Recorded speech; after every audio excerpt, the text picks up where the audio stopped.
Buonasera a tutti e benvenuti a questo convegno Le comunità energetiche rinnovabili per uno sviluppo sostenibile, un convegno organizzato e promosso da Circuiti Sud, e si tratta di un tema sicuramente centrale per il futuro, lo sviluppo dei territori, perché si parla di energia, si parla di comunità, si parla di sviluppo economico e attorno, diciamo, a questo tavolo, anche in collegamento da remoto, ci sono esponenti delle istituzioni, imprese, tecnici, esperti, tutti uniti dall'obiettivo di dare il proprio contributo per costruire un modello partecipato, sostenibile, locale, di produzione, diciamo, e di consumo dell'energia. Il titolo scelto non è casuale, le CER, le comunità energetiche rinnovabili, oggi non sono più solamente una proposta, ma sono diventate di fatto una realtà concreta, una possibilità certamente per i cittadini, per le imprese, per le amministrazioni, di diventare in qualche misura protagonisti della transizione energetica, producendo e condividendo energia rinnovabile in modo certamente sostenibile, economico e partecipato. È un modello quindi che unisce il risparmio e l'innovazione e che richiede anche una certa dose di consapevolezza, di collaborazione e di visione.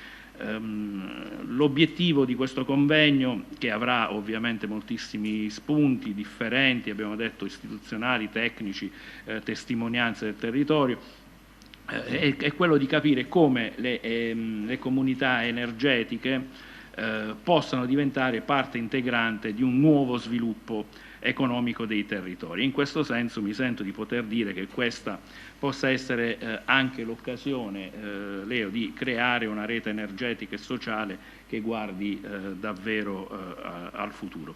Quindi iniziamo i lavori, tagliamo corto, iniziamo i lavori ufficiali con i saluti in primo luogo delle istituzioni e quindi del sindaco della città Antonio Nicoletti. Passo in rassegna gli ospiti, diciamo, e i protagonisti di questa tavola rotonda, che sono appunto il sindaco Nicoletti, il sindaco di Matera, poi ci sarà un breve saluto di Leo Montemurro come consigliere della Camera di Commercio, quindi come padrone di casa, dal momento che questa sala ospita appunto il convegno. Poi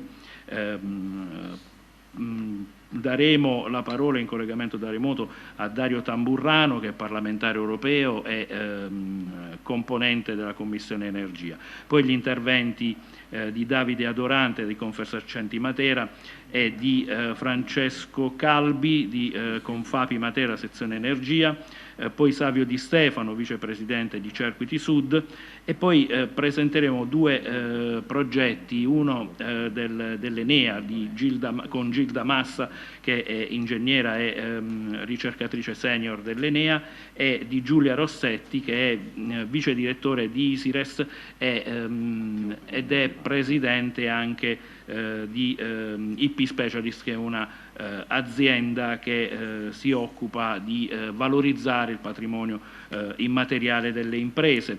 E infine il presidente onorario della CNA Matera, Matteo Buono, l'assessore alle attività produttive del Comune di Matera, Giuliano Panerino, e poi concluderà i lavori il presidente della CNA di Matera, ma soprattutto in questa veste presidente di Circuiti Sud, Leo Montemurro, che tutti quanti conosciamo. Quindi entriamo nel vivo dei lavori e apriamo con il saluto del sindaco Antonio Nicoletti, che è il sindaco della città che ospita questo convegno e in cui ha sede la sede operativa e legale, la Circuiti Sud, che è una cooperativa. Poi spiegheremo effettivamente come si articola il progetto di Circuiti Sud.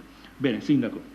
Grazie, buonasera a tutti, vi ringrazio di avermi aspettato con tanta cortesia e pazienza, ma vi ringrazio soprattutto di dare dare spazio in una città come Matera alla realizzazione di modelli sostenibili di produzione e gestione di energia, così come nella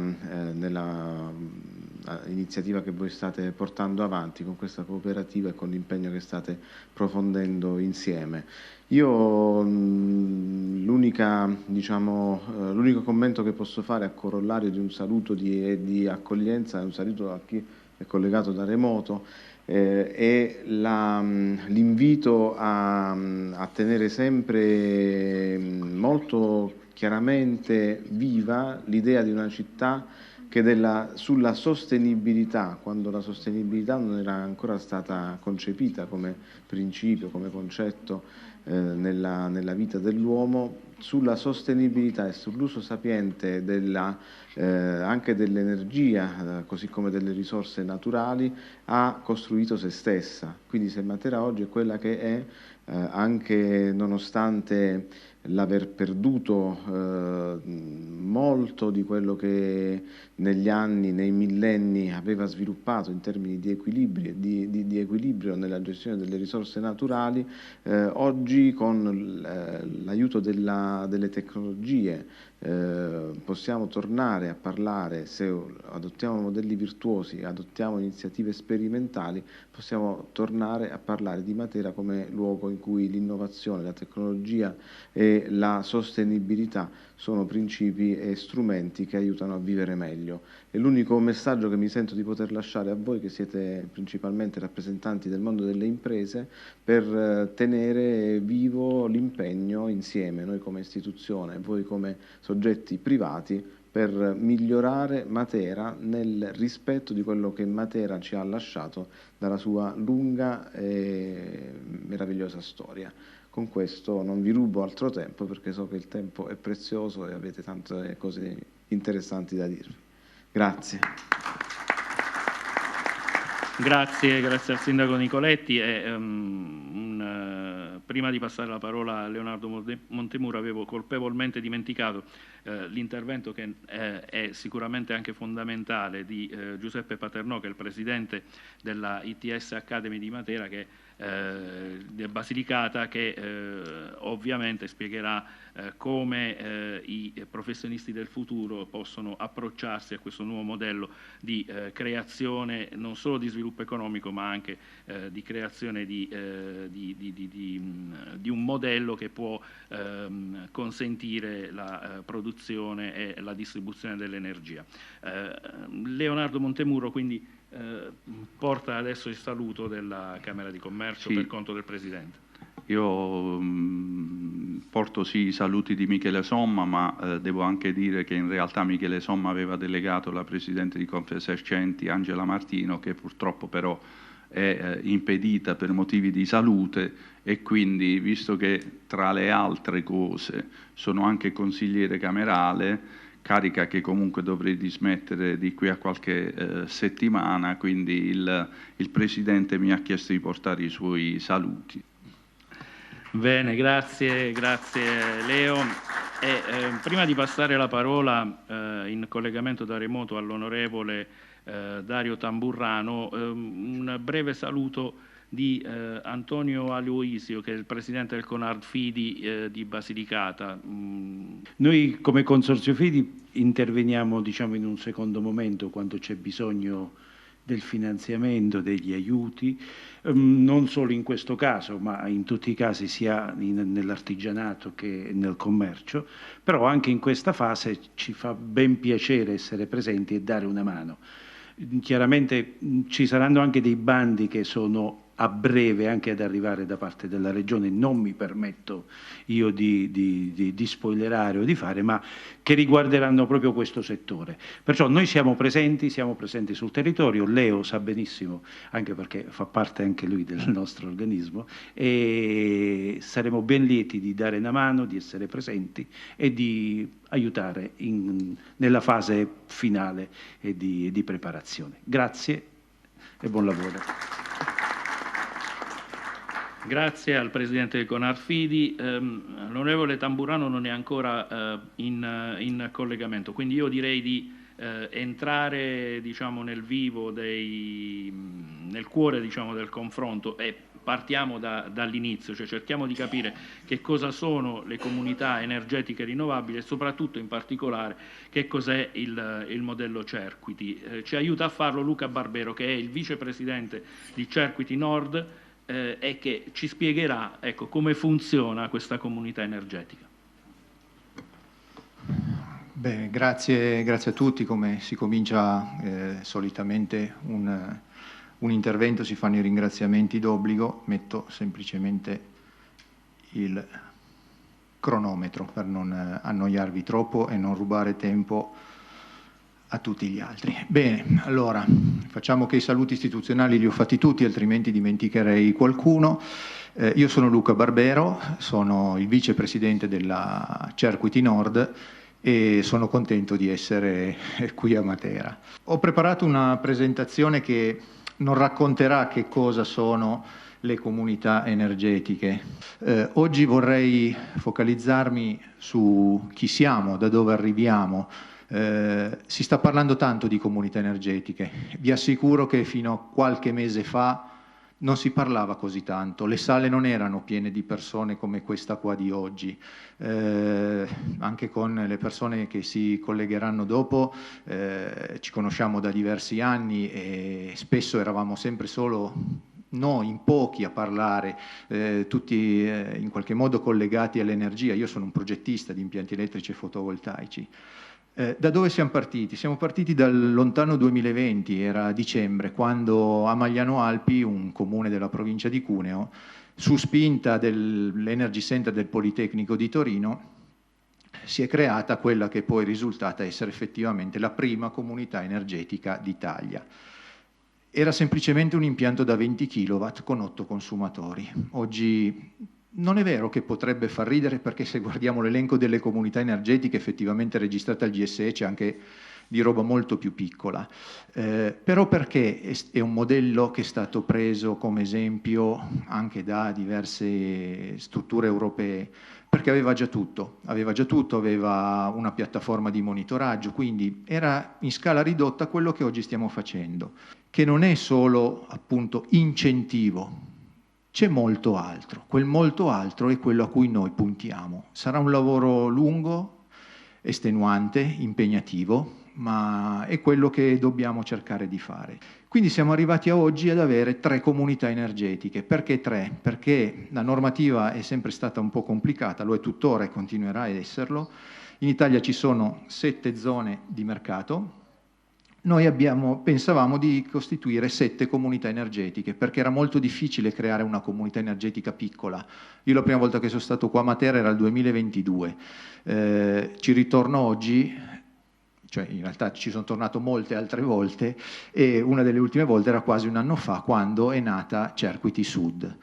Cioè abbiamo proprio voluto passare il messaggio che la comunità energetica è delle persone, delle aziende del posto, non di un general contractor che deve vendere dei pannelli, non di qualcuno che ha degli interessi particolari, ma deve essere di persone che credono che mettendosi insieme, ok, partiamo dal condividere energia, ma potremmo fare tante altre cose. Quali? Lo stiamo scoprendo. L'unione fa la forza, ci vengono tante idee. Il nostro concetto di comunità è una comunità inclusiva, dove possono partecipare tutti. Non c'è qualcuno che ha... Sì, abbiamo dato il via, diamo un indirizzo, ma ogni persona che decide di diventare socio, perché sono tutte cooperative per azioni, noi ci aspettiamo che ci sia collaborazione da parte dei soci, apporto di idee per far crescere, perché i nostri punti di vista differenti sono il punto di forza del nostro modello. Quindi con questa filosofia oggi noi lavoriamo su tutta Italia, 3 comunità energetiche, nord, centro e sud. Questa divisione viene fuori dal mercato elettrico, quindi c'è solo la Campania che notoriamente è classificata al sud, invece è inserita nella zona del centro. Però qual è l'altro punto di forza? È che ogni area convenzionale, adesso questo concetto magari ai più potrebbe non essere noto, L'incentivo viene calcolato su una zona circoscritta, che si chiama area convenzionale. Tutte queste aree convenzionali nel nostro modello hanno la facoltà di decidere in autonomia anche la suddivisione dell'incentivo, che può essere diversa da area convenzionale ad area convenzionale. Quindi manteniamo assolutamente l'identità territoriale.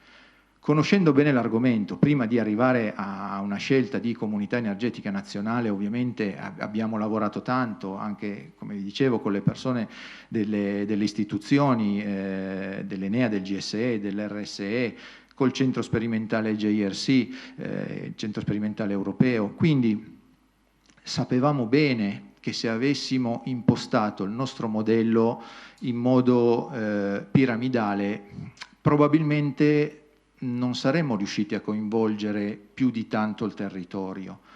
Ma la difficoltà era che il territorio non era pronto ad avvicinarsi alla comunità energetica.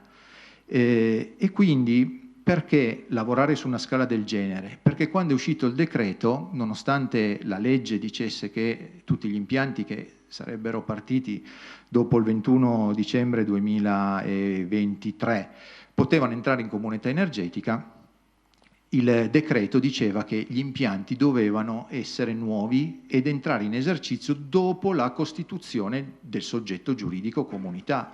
Quindi voleva dire che noi ogni giorno che tardavamo a costituire perdavamo degli impianti.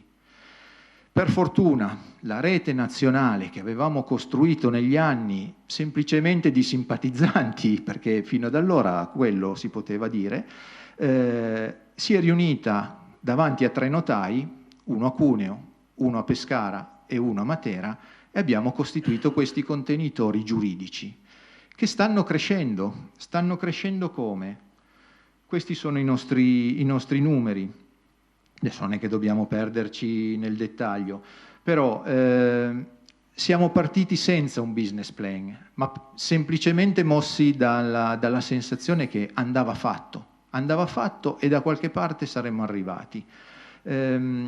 Quindi le governance sono delle cooperative per azioni, anche qua una forma giuridica solida rispetto a altre possibilità che sono le associazioni, un po' più, chiamiamola così, democratica forse rispetto alla fondazione con partecipazione, che invece ha, diciamo così, dà un po' più di potere ai soci fondatori, perché il messaggio che volevamo far passare era proprio che quella comunità energetica non era dei soci fondatori, ma era di tutti quelli che da lì in avanti avessero avuto voglia di unirsi al progetto per farlo crescere.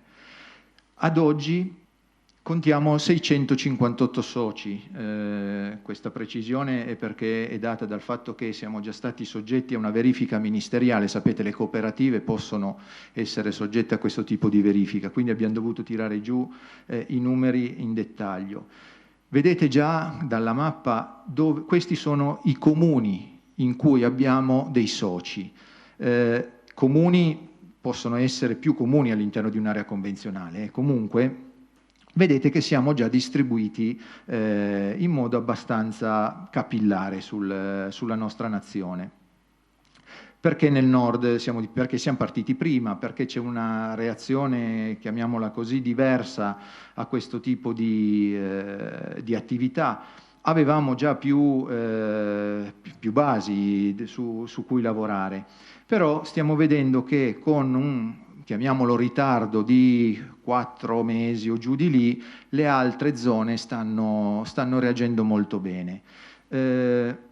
Il PNRR, il contributo a fondo perduto per la realizzazione degli impianti, ci ha dato una grossa mano. È notizia di ieri di qualche novità, aspettiamo di vedere se effettivamente sarà così o no. Non sono buone notizie per chi affronta la comunità energetica in modo speculativo. A mio avviso, che sono, passatemi il termine, un talebano delle comunità energetiche, è una liberazione. Ci togliamo dai piedi questa forma di incentivazione che attirava solamente speculatori, o meglio in buona parte speculatori, e faticheremo di più a convincere persone a partecipare, a investire nella comunità energetica, ma sarà una comunità energetica con più valore comunitario. Quindi ci teniamo a dire che Cerquiti non è un general contractor, anzi, proprio grazie a quell'altra società, GoCer SRL, società Benefit, che è un network nato nel tempo, facendo convegni con installatori, professionisti locali, ha generato quelle che oggi per noi sono le basi tecniche da cui partono i progetti di comunità. Quindi, non essendo un general contractor, non andiamo a fornire pannelli e inverter ai vari installatori di zona chiedendogli di fornire della manodopera, ma cerchiamo di creare un ecosistema professionale di livello, di qualità, che possa garantire una assistenza nel tempo, una presenza nel tempo ai propri soci e coinvolgere anche i consumatori. Ci dimentichiamo sempre di questa cosa. La comunità energetica non è solo pannelli fotovoltaici, pale eoliche, centrali idroelettriche, ma è anche consumatori che partecipano senza fare investimenti. Da tempo noi rappresentiamo la comunità energetica come un iceberg. Nella parte emersa ci sono gli incentivi, ma c'è una parte sommersa che non proprio tutti raccontano. Perché?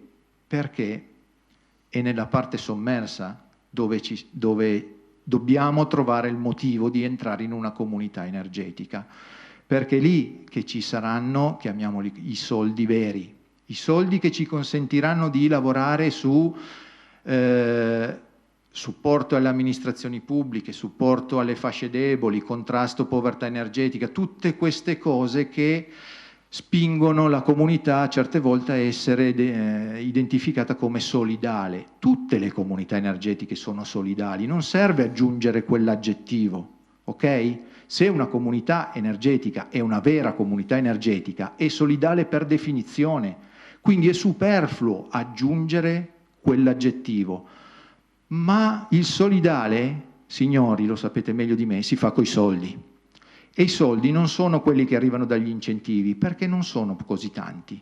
Bisogna andarli a cercare da altre parti. Le comunità energetiche sono, se ben portate avanti, se c'è una professionalità, sono la nostra chiave di lettura della nuova gestione del sistema elettrico nazionale. Quindi capite bene che a qualcuno che oggi è già in quel settore potrebbe dare un po' di fastidio. Ma questo per noi è uno stimolo a continuare nella democratizzazione di questa energia, nell'inclusività per il progetto, e quindi con questo io lascio la parola a chi mi segue e vi ringrazio dell'ospitalità. Grazie. Veniamo ora al punto di vista delle associazioni con l'intervento di Davide Adorante, che è un rappresentante della Confesercenti di Matera. Prego. Sono Davide Adorante, presidente Giovani Imprenditori di Confesercenti Matera. Vi porto i saluti del mio presidente Angela Martino, che per problemi di salute non è potuta essere qui con noi. Vi saluta. L'argomento è un argomento molto importante, anche con Leo in passato abbiamo avuto modo di confrontarci già su questa situazione. La cosa importante, io penso che sia un grandissimo punto di partenza, e me lo auguro che lo sia, perché rappresentando proprio i giovani imprenditori, uno degli ostacoli più grandi che incontro è proprio il fatto di un cambio generazionale anche delle aziende, e questo potrebbe essere uno dei fattori anche molto principali per aiutare questi nuovi giovani a rimanere nel territorio, a cercare di riqualificare le loro aziende, e questo passo è molto importante perché, come sappiamo, il termine dell'energia, chi fa impresa lo sa, prima faceva parte delle situazioni di routine normali ed erano gestibili. Oggi che uno ha un'impresa è diventato uno dei fattori più pesanti anche a livello economico di un'azienda. Io mi auguro che sia una partenza importante, un tassello dove possiamo partire con un insieme di reti di imprenditori, e mi auguro che sia un bellissimo punto di inizio.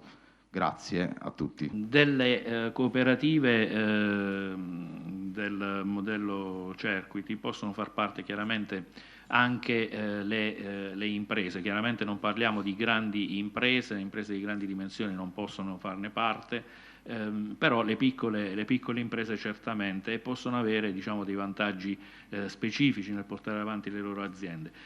Adesso ne parla con noi il Presidente della sezione energia di Confapi Matera, Francesco Calvi. Come siamo molto contenti di partecipare a questo evento su questo tema che riteniamo strategico non soltanto per l'aspetto energetico quanto anche per l'aspetto socio-economico. Le CER sono un tema che ormai campeggia su tutti i tavoli per quanto riguarda la transizione energetica. Noi crediamo che sia un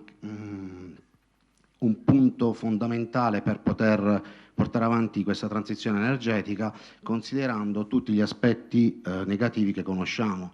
Le crisi geopolitiche, le pandemie hanno messo in ginocchio, diciamo, le nostre economie, soprattutto dal punto di vista energetico.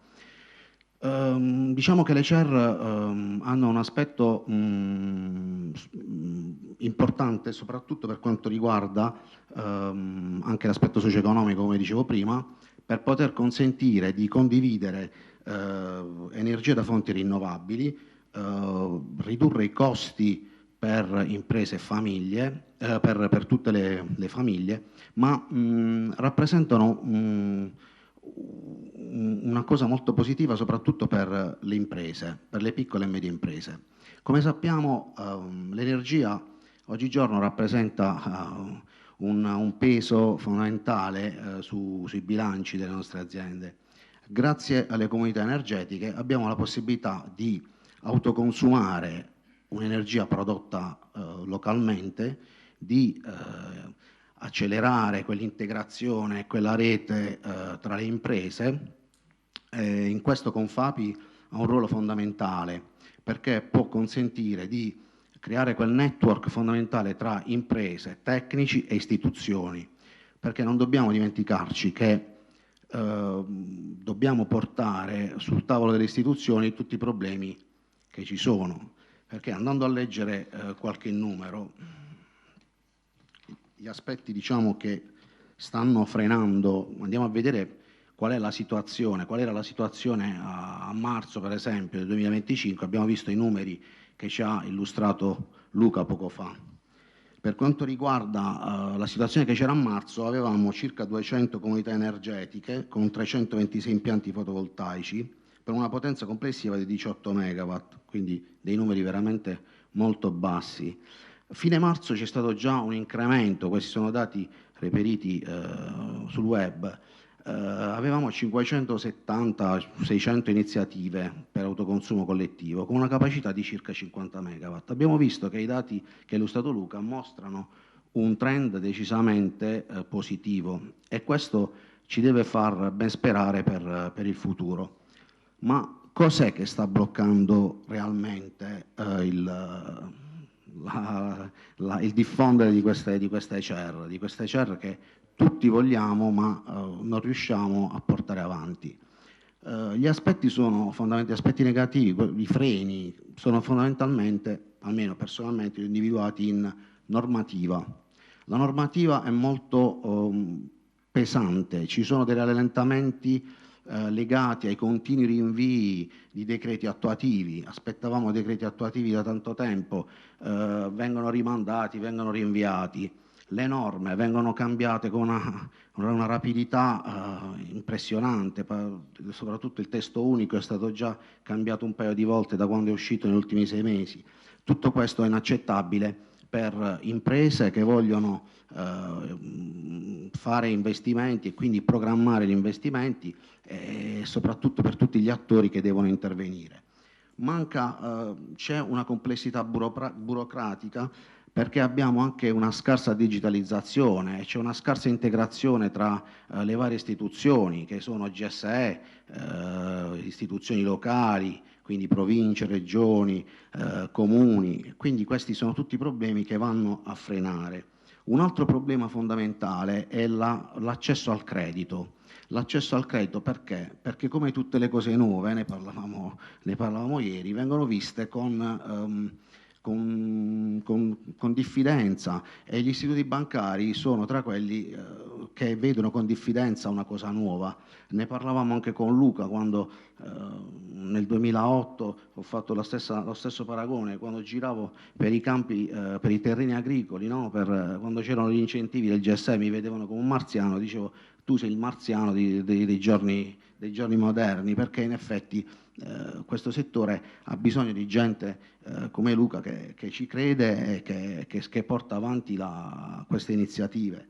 L'altro aspetto negativo è una carenza culturale e soprattutto di competenze, perché innanzitutto manca proprio la base culturale per poter fare una CER e mancano le competenze, perché non basta essere un ingegnere, non basta essere un'impresa che fa energie rinnovabili per poter costruire una CER, bisogna avere delle competenze specifiche che non vengono dal cielo, ma bisogna comunque coltivarle, bisogna portarle avanti con continuità.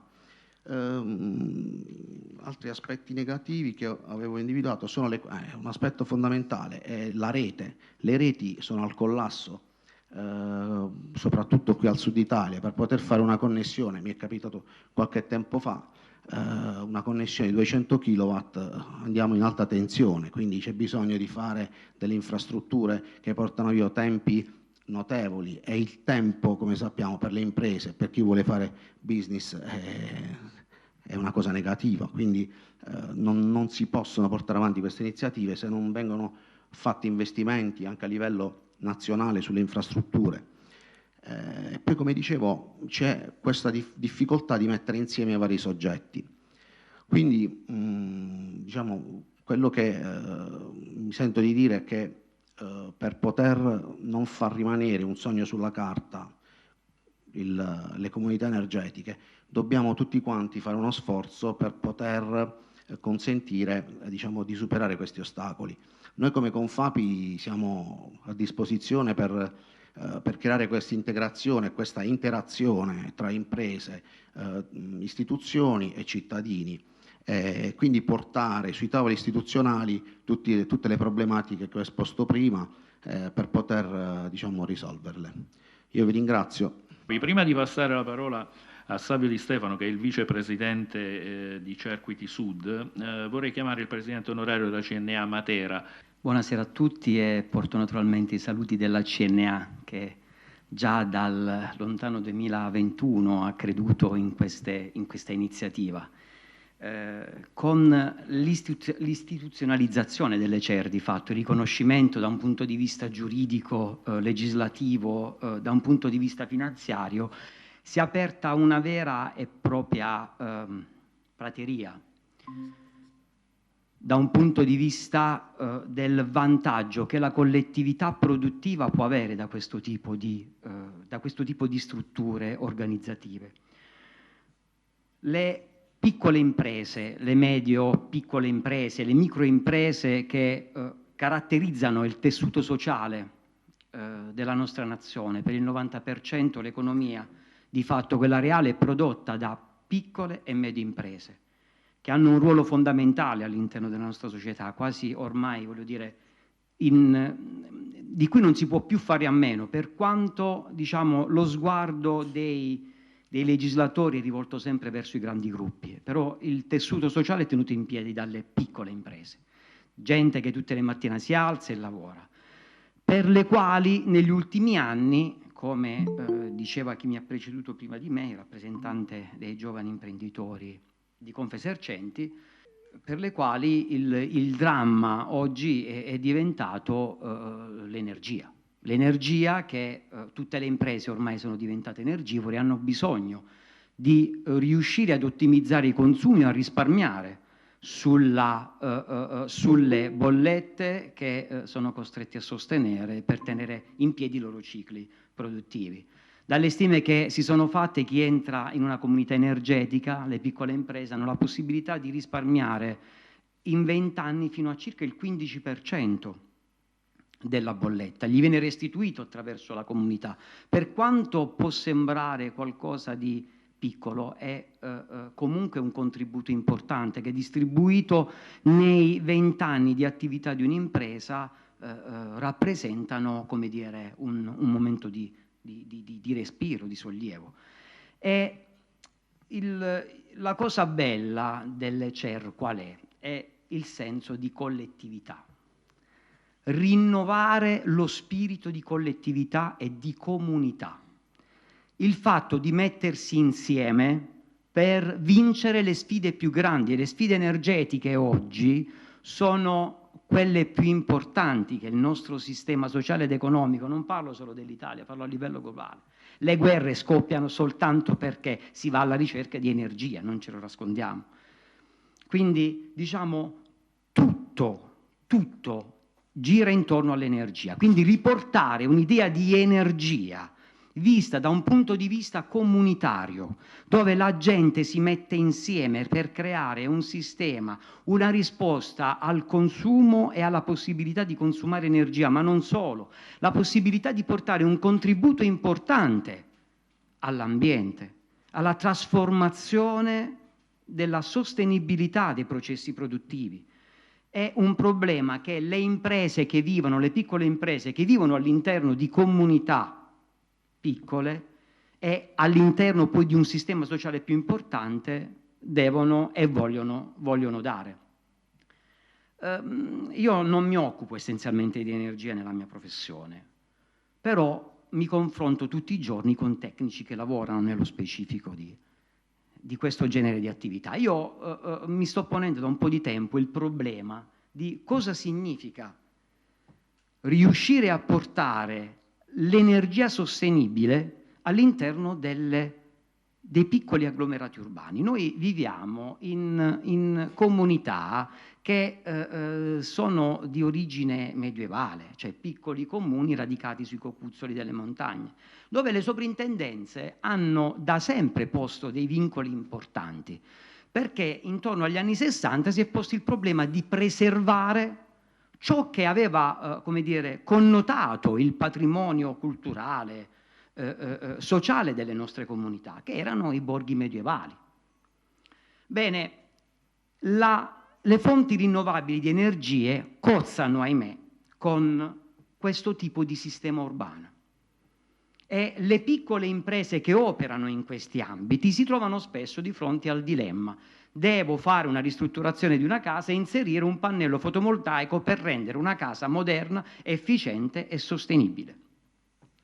Bene, nei centri storici, ahimè, non si ha la possibilità, o meglio, le soprintendenze non danno la possibilità di, come dire, installare con tanta facilità dei sistemi, diciamo, rinnovabili di produzione di energia.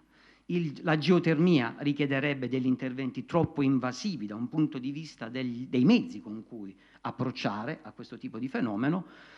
La possibilità di inserire il solare termico è qualcosa quasi di più immediato. Rifaccio la copertura, ci metto sopra 2-3 kW, che per le piccole utenze, per le piccole attività artigianali possono essere un toccasana, ma soprattutto anche per il vivere civile, per le persone normali che tutti i giorni devono confrontarsi con le bollette. I sassi. Nei sassi di Matera ci sono tante attività di diverso genere, da quella della ristorazione a quelle per la produzione di manufatti, e sono, ahimè, tutte attività paradossalmente energivore, per quanto di piccole dimensioni. Bene, il senso di comunità qual è? Un territorio che si mette a disposizione per la conservazione del bello. I sassi dobbiamo tutelarli, perché a un certo punto lo Stato italiano, nel 2021, quando c'è stata la crisi energetica con la guerra di Russia, tra Russia e Ucraina, dove noi europei più degli altri abbiamo pagato lo scotto della dipendenza energetica, a un certo punto è sembrato un liberi tutti. Ok, lo sai che cos'è? Dove c'è un'infrastruttura che sia assimilabile ad una costruzione, ci mettiamo sopra il pannello fotovoltaico.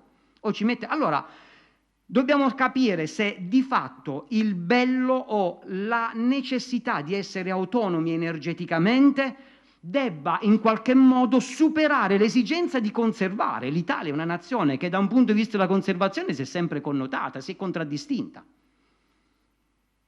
Qual è la scelta che si deve fare? Qui il concetto di comunità energetica per me calza a pennello.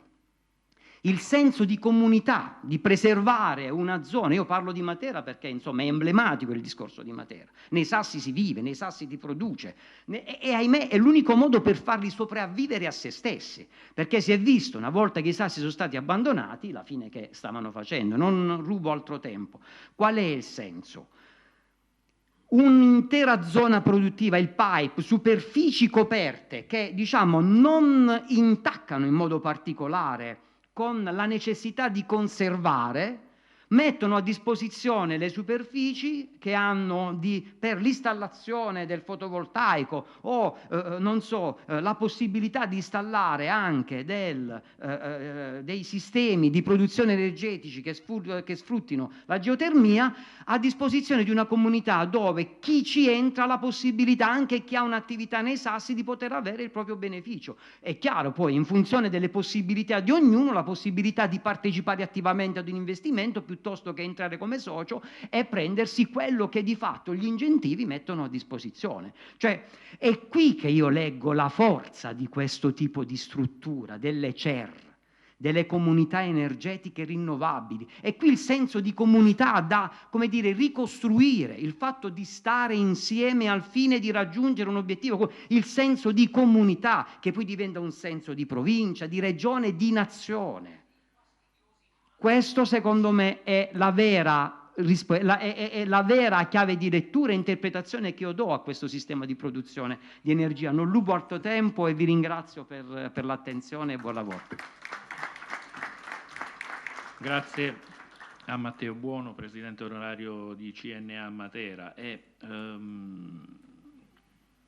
che ha offerto con il suo intervento sicuramente degli spunti di riflessione. Uno di quelli degli spunti che mi avevano colpito era quello lanciato da Luca Barbero quando parlava insomma del Sud, che è leggermente in ritardo su questo tipo di progetto, nonostante non manchino anzi abbondino forse le risorse per poter sfruttare questo tipo di modello di produzione dell'energia con il sole, il vento e le altre fonti rinnovabili. Savio Di Stefano è il vicepresidente di Cerquiti Sud. A lui mi viene da fare questa domanda, ma intanto sicuramente scontiamo un problema di natura culturale nella creazione di queste comunità, ma perché si dovrebbe aderire ad una comunità energetica e soprattutto che tipo di interesse state registrando sul territorio rispetto a questo nuovo modo di distribuire, di fare comunità, ma anche di creare uno sviluppo? Intanto buonasera a tutti, grazie per essere qui.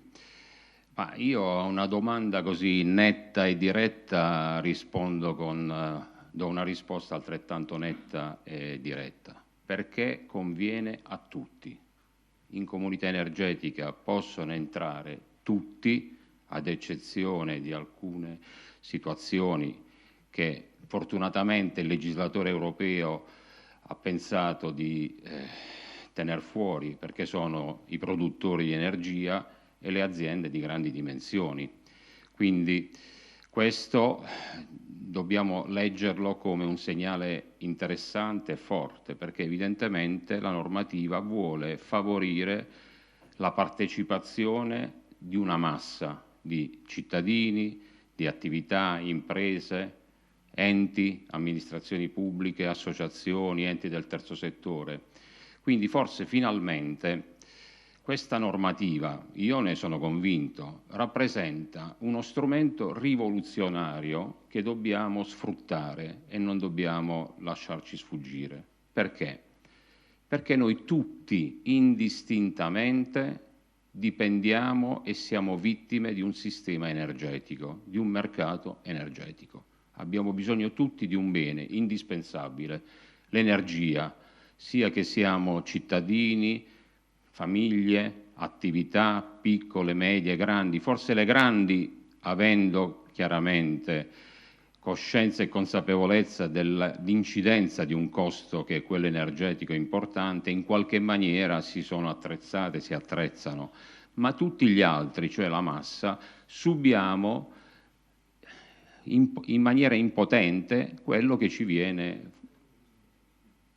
fornito, proposto. Facciamo un contratto di energia, ci dicono adesso che c'è la libera concorrenza, sulla carta è così, ma alla fine paghiamo costi elevatissimi e ce ne siamo resi conto veramente tutti a cavallo del 2021-2022, quando a seguito degli avvenimenti internazionali ci siamo resi conto, anche da semplice famiglia, quanto siamo vulnerabili. Quindi come andare a sottrarsi a questa ghigliottina, che è quella appunto della dipendenza da un mercato energetico controllato dall'alto? Intanto individualmente, ma sto scoprendo l'acqua calda, dovremmo cercare di produrre autonomamente in qualche maniera energia, perché in questo modo, avendo una fonte di energia rinnovabile facile, facciamo autoconsumo e riduciamo il costo della nostra bolletta energetica. La normativa europea e quella italiana ha previsto 3 grandi obiettivi da raggiungere, uno di natura ambientale, uno di natura sociale e uno di natura economica. L'ambientale perché? Perché lo sappiamo tutti quanti, assistiamo tutti i giorni, anche se spesso facciamo finta di niente fino a quando non siamo coinvolti. Inquinamento da CO2, cambiamenti climatici. Abbiamo paura tutti quando guardiamo il telegiornale e ci rendiamo conto che un temporale genera il finimondo. In qualche maniera i cambiamenti credo che ci siano.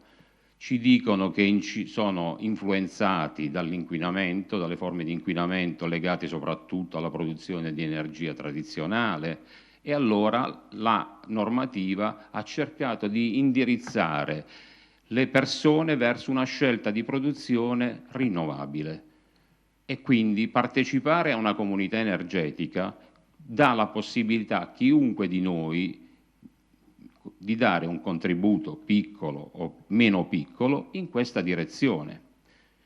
Quelli sociali sono venuti a galla in maniera evidente, ma ci sono sempre stati, ma sono diventati evidenti quando nel 2022 il costo per kilowatt dell'energia è schizzato a 60 centesimi, quando un po' di tempo prima era 4 centesimi, quindi abbiamo visto tutti indistintamente, tranne pochi fortunati, aumentare le nostre bollette in modo esponenziale. Nella propria economia, fosse una famiglia o un'attività o una grande azienda, un incremento del genere è pesato, e molte persone hanno fatto fatica e fanno ancora fatica a sostenere il costo delle bollette. Quindi c'è un problema anche di impoverimento della gente, della società in cui viviamo.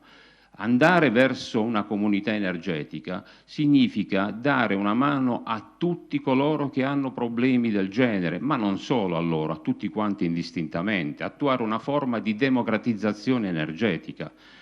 Quindi perché non farlo? Gli aspetti economici, gli obiettivi economici, è inutile che ci prendiamo in giro. Io sono molto sensibile a determinati fattori, a determinate problematiche, ma probabilmente anche io per primo, come tanti, vengo sollecitato a fare certe scelte se in qualche maniera c'è un ritorno economico, e la normativa comunque ha previsto questo aspetto, che non deve essere un aspetto di natura speculativa, ma comunque c'è un interesse economico, un obiettivo economico che è raggiungibile da chiunque fa parte di una comunità energetica, perché è stato previsto un meccanismo di incentivi riconosciuti dal GSE, determinati dal GSE, per tutti, indistintamente, qualsiasi sia la posizione nella nostra società. Sei una famiglia, un semplice consumatore, un'attività che consuma, ottieni un incentivo. Sei, meglio ancora, un produttore o un prosumer, cioè un produttore che in parte autoconsuma, ottieni un incentivo economico per 20 anni. Può essere maggiore, può essere inferiore, ma c'è.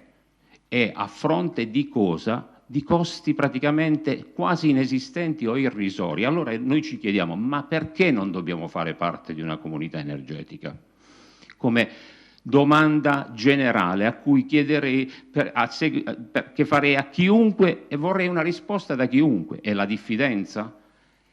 Perché sono concetti difficili? Perché quando si dice che ci sono solo dei vantaggi la gente si preoccupa e pensa che ci sia una fregatura? E allora, signori, il problema non è la normativa, non è lo strumento che non è adatto, è probabilmente l'utilizzo di questo strumento e chi lo propone. Allora la selezione bisogna farla nei confronti di chi propone questo strumento, fare una cernita, un'analisi. Sto parlando con persone serie, con persone che conosco, con persone che hanno una reputazione, analizzo documenti che sono seri. Noi come Cerquiti abbiamo deciso, ma lo avevamo deciso tempo fa, tempo addietro, prima ancora che gli organi istituzionali si esprimessero in maniera chiara, indicando quali fossero le forme di organizzazione giuridica preferibili. Abbiamo deciso di creare 3 cooperative per azioni. Ma perché?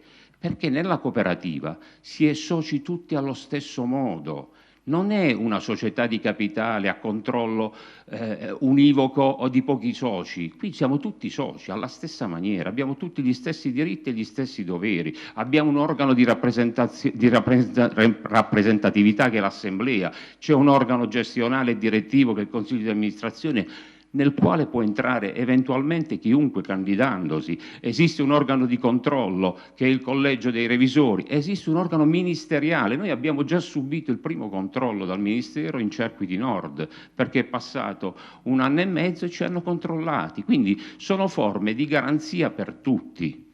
Per cui io invito chiunque a non sottovalutare, perché quando parlavo qualche anno fa con clienti miei per cui gestivo le forniture energetiche, sono andati nel panico quando a Matera, per esempio, i ristoratori si sono visti schizzare la bolletta mensile da 5 a 15.000 euro e allora sembravano tutti disperati. Cosa facciamo? Cosa facciamo? Non possiamo fare molto adesso.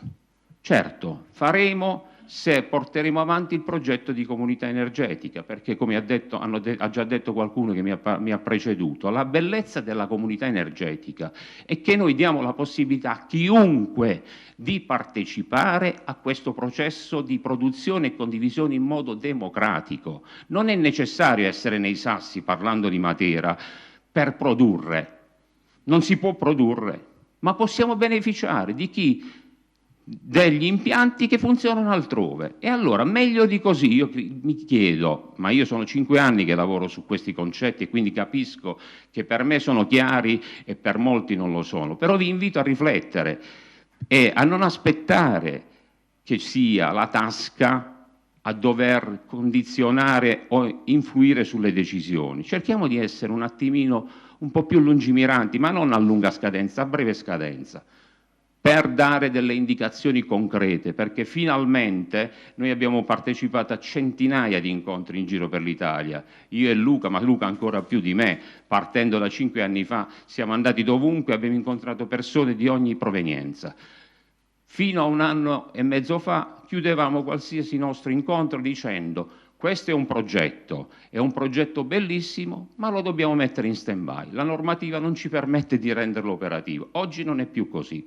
E per venire al dunque, considerando che Cerquiti Sud è una comunità energetica costituita, come vi dicevo, sotto forma di cooperativa per azioni, ha sede legale e operativa a Matera, questo perché non nascondo che essendo stato il promotore insieme poi all'amico Leo e ad altre persone che ci hanno seguito, adesso abbiamo la cosa bella che diceva Matteo e anche il fatto di incontrarsi con gente che tu non conoscevi. Noi abbiamo qui Tonino Santamaria, Pasquale Damanzo, gli altri amici di Acquaviva, di Santeramo, di Cassano, ma potrebbero essere di Mottola, di Gioia del Colle, potrebbero essere della Calabria, della Sicilia. Abbiamo iniziato a creare una rete, siamo tutti partecipanti con uno stesso obiettivo, della stessa entità, dello stesso contenitore. È bello fare queste cose e sapere di portare dei vantaggi individuali e collettivi, perché ricordatevi che Gli incentivi che, come diceva Luca, sono soltanto la punta dell'iceberg, sono solo quello che si vede oggi, ma domani ci sarà ben altro nelle comunità, ma noi dobbiamo mantenerci all'oggi. Gli incentivi, tra l'altro, portano benefici diretti ai singoli e portano benefici ai territori, perché la normativa prevede per obbligo il fatto che una quota di questi incentivi devono essere necessariamente investiti in forme e iniziative sociali sui territori dove vengono prodotti. E quindi io mi dico, la qualità della mia vita dipende dalle mie risorse economiche, ma dipende anche dalla bellezza del mio territorio. Se io sul mio territorio, grazie anche al contributo mio e di altri, lascio una quota di incentivi che serve per migliorare le strade, realizzare un parco urbano, creare delle attività, delle strutture sportive, ma io non sto meglio? Penso di sì. Chiudo, perché sennò potrei parlare fino a domani mattina.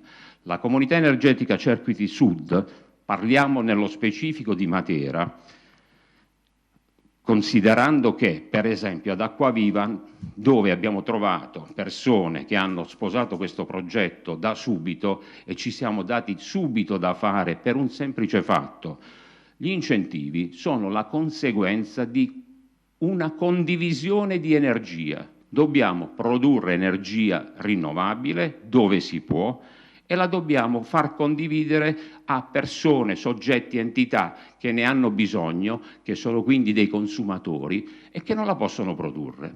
Quindi dobbiamo mettere insieme energia prodotta con consumo. Questo discorso, che speriamo si sviluppi e faccia cambiare la mentalità di chiunque, quindi noi abbiamo bisogno di tutti, abbiamo bisogno degli impianti, gli impianti piccoli, medi, grandi, fino a una certa taglia. Vorremmo tanti impianti piccoli, perché vuol dire che la gente è entrata nell'ottica che questo discorso è un discorso positivo. Però per far decollare un territorio avere degli impianti importanti aiuta tanto. Ad Acquaviva abbiamo avuto la fortuna di intercettare un impianto da 500 kW che è andato in funzione a luglio. Significa che la produzione di questo impianto necessitava il consumo di questa energia da parte di consumatori. Grazie a quest'unione abbiamo trovato velocemente i consumatori, perché così facendo abbiamo generato il momento dal quale parte il conteggio del tempo necessario per calcolare gli incentivi. Fra un anno ad Acquaviva, a coloro che sono soci della comunità, arriveranno gli incentivi. A Matera, dove sinceramente siamo stati sollecitati da tanto tempo, perché come diceva Matteo Buono, nei Sassi ci sono centinaia di attività che non potranno mai produrre energia. Quindi la comunità va a pennello, ma non avevamo produzione. Ci hanno chiesto, noi abbiamo incontrato, io vedo in platea, persone, amici che sono entrati in comunità appena è stata costituita, abbiamo incontrato i comitati di quartiere, però era inutile, noi siamo andati col freno a mano tirato, perché? Perché se avessimo fatto entrare 500 consumatori famiglie in comunità, non era sufficiente, avevamo bisogno dell'energia, se no cosa condividevamo?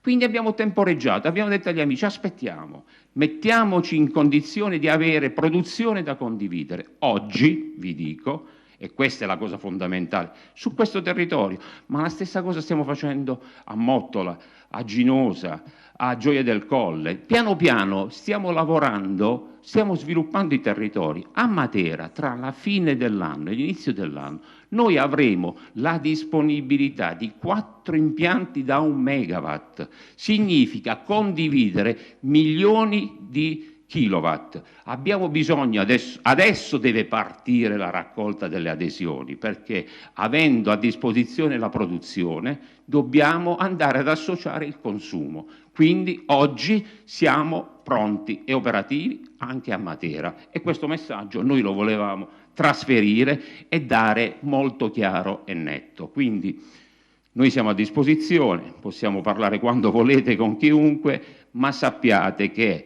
se una comunità energetica è organizzata in modo serio, è rispettosa dei principi generali, ha una forma giuridica di garanzia, c'è soltanto da guadagnare. Grazie. Grazie a Savio Di Stefano. L'Enea è l'ente nazionale che si occupa, tra le tante cose, anche dell'energia e soprattutto dell'energia alternativa, dello sviluppo sostenibile, è in prima fila nei progetti che riguardano le comunità energetiche. Gilda Massa è un ingegnere dell'Enea ed è anche una ricercatrice senior. Qual è il ruolo dell'Enea nella costruzione dei modelli CER che possano essere solidi e replicabili? Buonasera a tutti, ringrazio dell'invito a questa interessantissima conferenza. Ho sentito tante parole interessanti, un modello molto interessante che è quello dei circuiti e, come ha detto anche Luca Barbero, il mondo delle comunità energetiche all'inizio eravamo in pochi. Io, diciamo, l'excursus anche della nascita di Circuiti, l'idea di Circuiti un po' la conosco perché Enea appunto strinse con Magliano Alpi un accordo di collaborazione con la prima comunità energetica proprio per capire dal punto di vista di un soggetto che è un soggetto super partes che cosa significa comunità energetica, come può evolvere questo modello di comunità energetica a vantaggio del territorio.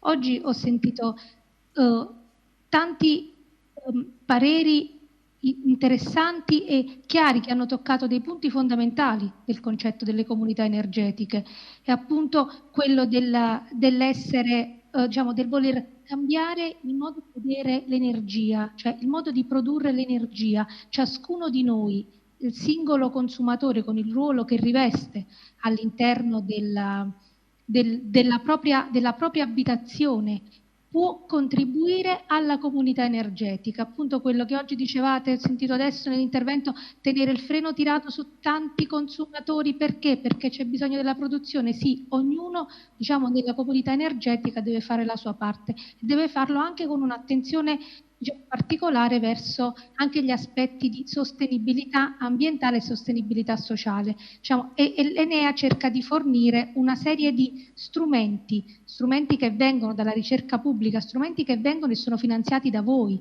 da me come, diciamo, nel mio ruolo di cittadino, cioè ciascuno di noi, anche attraverso le nostre bollette cofinanziamo le azioni del Ministero che attraverso noi enti di ricerca realizza per il territorio. Quindi i tool che io oggi vi presenterò, i progetti che oggi vi presenterò sono progetti che sono a vostra disposizione, a disposizione di tutti i soggetti che vogliono creare una comunità energetica.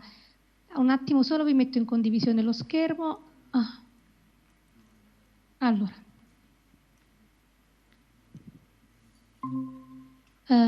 Mi confermate se vedete la presentazione? Sì, sì. Ok, va bene. Sì, ok, vedo da lì.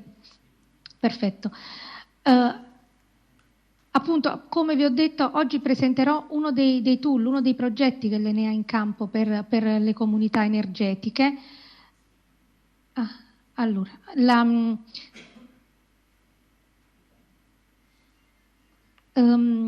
quello che voglio portarvi l'attenzione su un aspetto, Smart Energy Community. Perché Smart Energy Community? Perché come, diciamo, noi come Enea facciamo ricerca, quindi dobbiamo sì partire, capire se un modello può funzionare, quello delle comunità energetiche, però dobbiamo anche cercare di portare verso il territorio delle proposte che possano essere delle proposte di innovazione che la ricerca lancia e poi sta all'imprenditoria, sta ai soggetti che lavorano nel campo dell'energia a cogliere, e uno di questi è proprio quelle delle Smart Energy Community.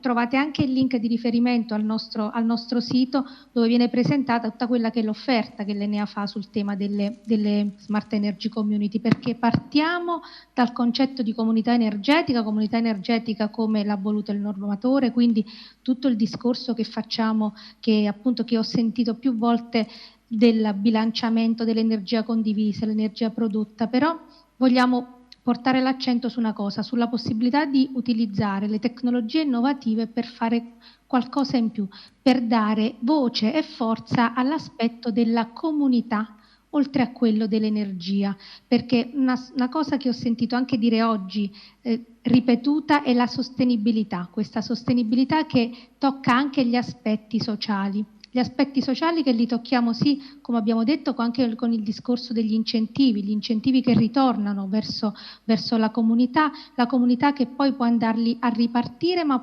deve anche per obbligo normativo investirli in aspetti sociali, in interventi sociali di valorizzazione del territorio.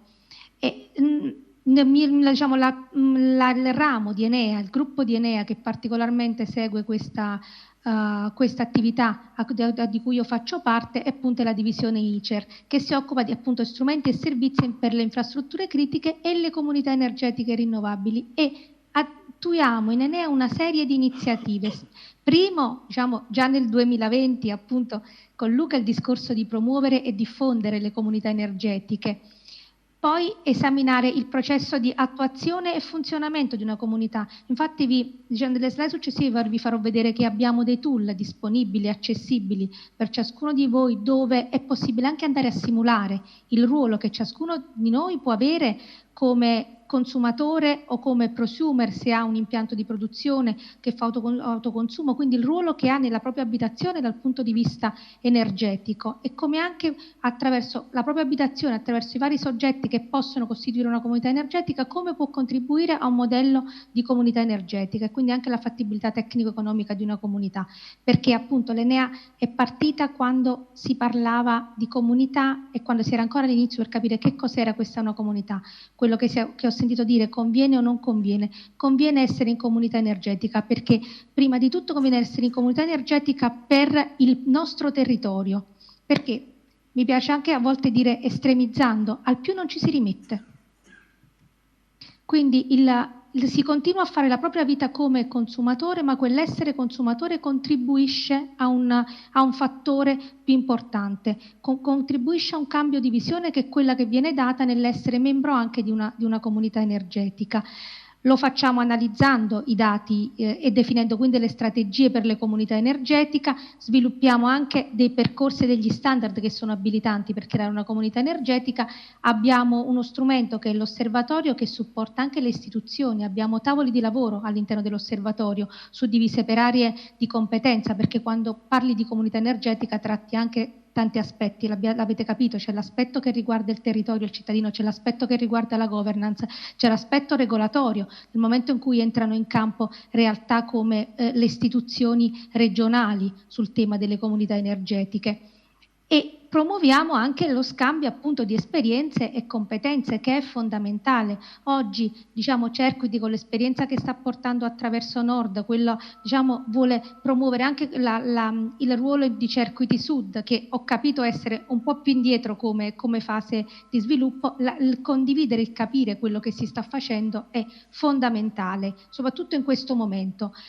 E appunto, come vi dicevo, questi sono i 3 asset, quindi abbiamo strumenti digitali, abbiamo l'osservatorio, abbiamo dei casi pilota. Nel caso del tool che vi presenterò, nell'ET, abbiamo in questo momento un caso pilota, che è quello della comunità energetica di Anguillara Sabazia. In questa slide potete vedere tutta l'offerta che l'Enea mette in campo, dove trovate la stella, diciamo la leggibilità, dove trovate la stella e la disponibilità, cioè questi tool sono tool che sono già disponibili online. Ora io non ho messo i link, ma lascerò la presentazione e semplicemente dal nome del tool, affiancando il nome Enea, verrete poi, diciamo, il browser vi rindirizzerà a quello che è la pagina web di riferimento di ognuno di questi specifici strumenti. Ce ne sono alcuni che sono dedicati ai cittadini, altri invece che hanno un taglio diciamo maggiormente utile ai professionisti del settore dell'energia.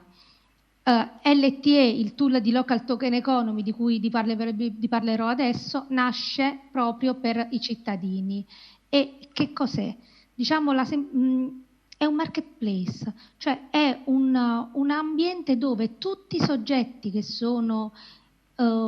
possono far parte di una comunità energetica, ma non solo, di una comunità, quindi di un territorio, parlando quindi anche, come ho sentito dire, dei piccoli imprenditori che fanno parte, delle piccole attività commerciali esercenti che fanno parte dei Sassi di Matera. Ciascun soggetto può partecipare all'interno del marketplace.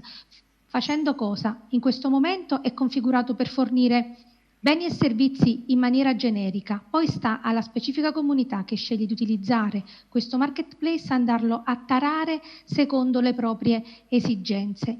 E come diciamo, lavora? Qual è poi l'aspetto innovativo? Perché diciamo, l'Enea sviluppa uno strumento che è un marketplace, no, l'Enea sviluppa uno strumento che mette in sinergia le comunità energetiche, la sharing economy, quindi la possibilità di fare riuso di beni e servizi sul territorio, le banche del tempo, quindi la possibilità di mettere a disposizione servizi, dove i servizi parliamo di tempo, di chi va ad erogare quel servizio e di chi va a fruire quel servizio, attraverso la tecnologia blockchain. Noi lavoriamo con la blockchain, lavoriamo con i token perché vogliamo garantire che quello che la comunità decide di fare in termini di beni e in termini di servizi, di scambi, di compravendita di beni e servizi sia poi tracciato, monitorato e gli venga appunto gestito attraverso la sicurezza che può dare la tecnologia blockchain.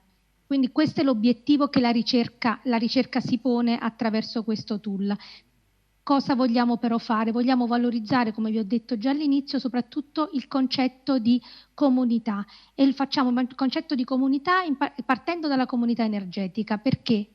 Come abbiamo questi, voi sapete, diciamo, non voglio scendere in dettagli tediosi dal punto di vista tecnico, ma come funziona la tecnologia? La tecnologia blockchain si basa su dei token, su dei gettoni, quindi quella che è la moneta virtuale che noi abbiamo all'interno di questo marketplace sono dei token che vengono generati per ciascun membro attraverso il proprio virtuosismo energetico.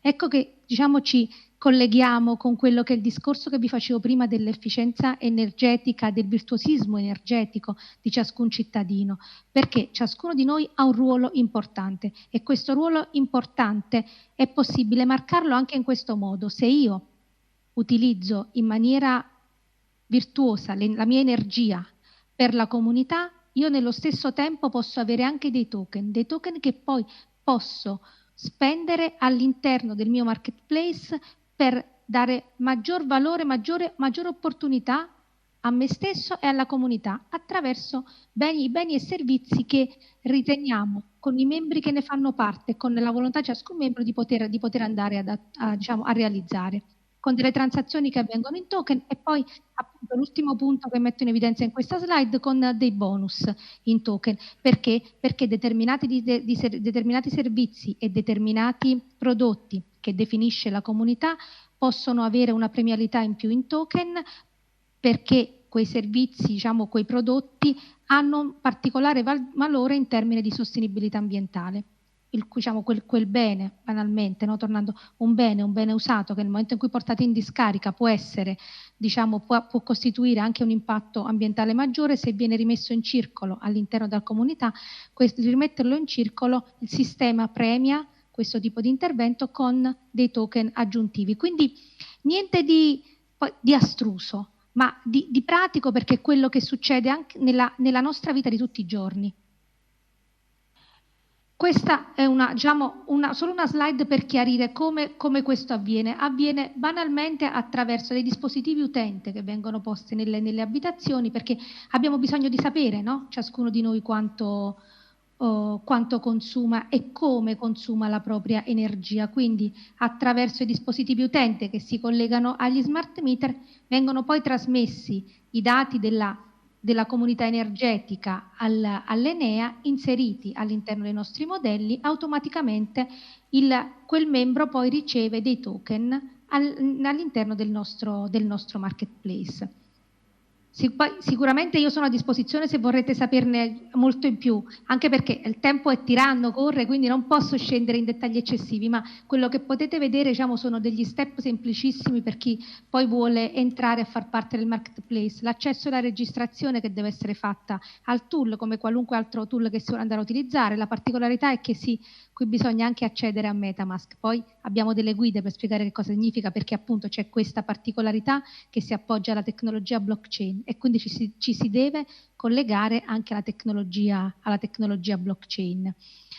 si accede al marketplace, si crea un post di vendita oppure si compra un bene o un servizio, avviene la transazione che avviene in blockchain e quindi è tracciata e ciascun utente poi ne ha visibilità attraverso il proprio profilo, attraverso la propria area personale che viene creata all'interno della piattaforma. Questi, vabbè, ripetiamo appunto un po' gli stessi concetti, quindi non vi sto a tediare, questa è una schermata di quelle che sono i servizi che sta testando in questo momento la comunità di Anguillara.